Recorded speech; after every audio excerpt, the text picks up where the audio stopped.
8 o'clock here on August 20th, 2014, Wednesday. And you know what that means on a Wednesday at WBAI? It means it's time for the Personal Computer Show. All righty. There we go. And we got a good show tonight, right, Hank? Yes, we do. And thank you, Stevie.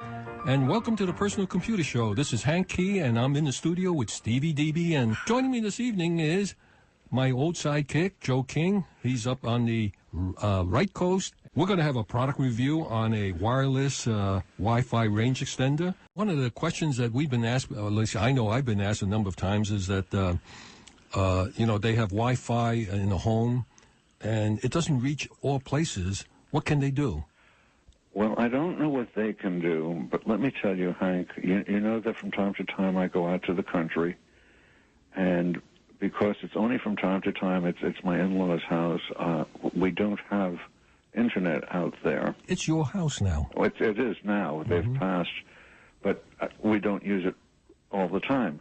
So to pay for a regular internet connection when nobody's there is silly. So what I have is one of those remote access points. Verizon calls it MiFi, Jetpack. Other carriers call it different things. And when I'm out there, I simply plug that in. It runs on a battery, but I simply plug it in. And I found that if I plug it in the den where the computer is, I get perfectly good connection and everything is fine. But if I then go sit out in the sun, or I go out even into the living room, I get an extremely weak signal, and I was just used to that, and that's the way it was until the folks from Amped Wireless, A-M-P-E-D, Wireless, asked me if I would like to test their Wi-Fi range extender. And I said, what is a range extender? And they said, well, it takes your Wi-Fi signal and can extend it out to 5,000 square feet from wherever the range extender is sitting. And that sounded good to me. And they said, and more than that, it's an AC. And I was thinking to myself, so it plugs into the wall. It's AC. What's the big deal? Lots of range extenders plug into the wall. It's AC. They're not battery, which would be DC. That's not what they meant, Hank. You should have told me that AC is the new 802.11. AC is the new standard for a high-speed wireless, and that the 802 it works on two different channels. One is the 2.4 gigahertz, and one is the 5 gigahertz. And the 5 gigahertz is much, much faster than 2.4, but it has much, much less range. And the extender supposedly takes care of it. So I said, fine, let's take a look at it. They sent it out to me. And, Hank, you know that the tendency is you get it and you want to get it up. You don't want to sit and read through a whole bunch of nonsense. You didn't read the instructions. So, and I had used earlier versions a couple of years ago, I think, or at least last year, of this type of an extender, and it's a nice, neat little thing. It's about the size of 2 cigarette packs next to each other, and it plugs into the wall, and it's got an antenna right there, and it's very flat. I mean, you can put it behind the couch, and it wouldn't matter. It wouldn't stick out that much to bother you.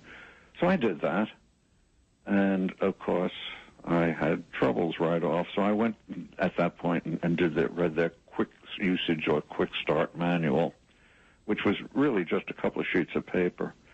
But they also sent me a CD, which gave all the details and how to do things. Way too much information. So I looked at the installation instructions, the quick run, and it said, "Hey, listen, do this, that, and the other thing, and then when you're ready to hook it up, look for the REC15A, which is the name of this unit, the REC15A by Amped Wireless, and just connect to that network." Well, I didn't have that. It didn't show up. And what I did do was a little bit different.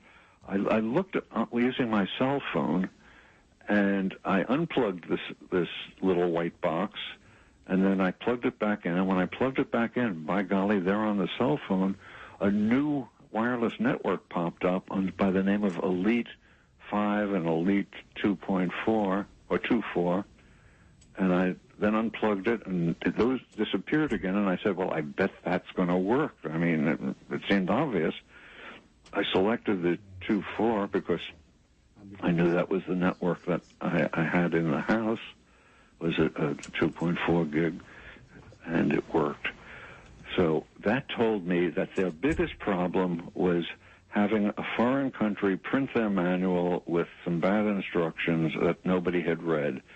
As long as mentally I substituted Elite whatever for REC15A whatever, and from then on, everything, the instructions were easy and whatnot. Now, what you're supposed to do with this thing is it's a extender of what it has.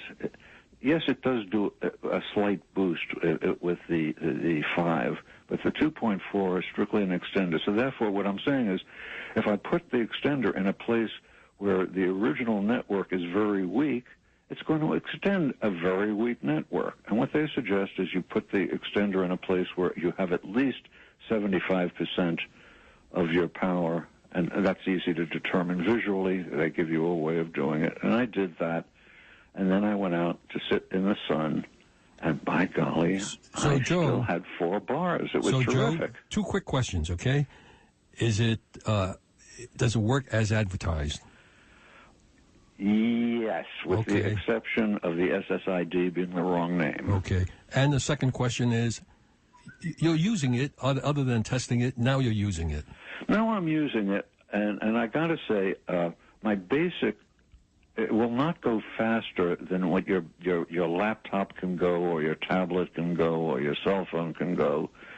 So if you have a cell phone or a tablet that is an 11N, it's only going to go at the speed of the 11N. But if you should have one of the newer laptops or newer tablets that are out there, and it's an 11AC, then you'll find that this actually enhances the 2.4 gigahertz network side, and it goes even a little bit faster than that, and you can get, and it does extend the 5 gigahertz side, and you can get a really good signal. It costs under $100, and if all you're going to do is use it for an 11N or an 11G network, then save your money, because Amp Wireless has a cheaper version of their extenders, and you can get one for around $50 or so.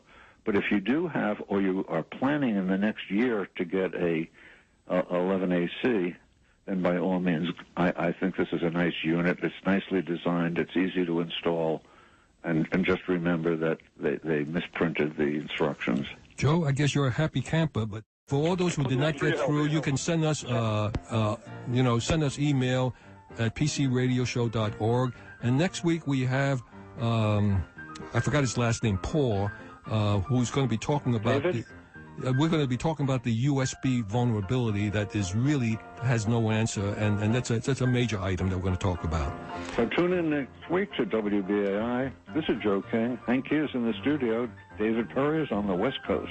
And to everyone who couldn't get through, we apologize, and thank you for listening. Same time, same station next week. Good evening.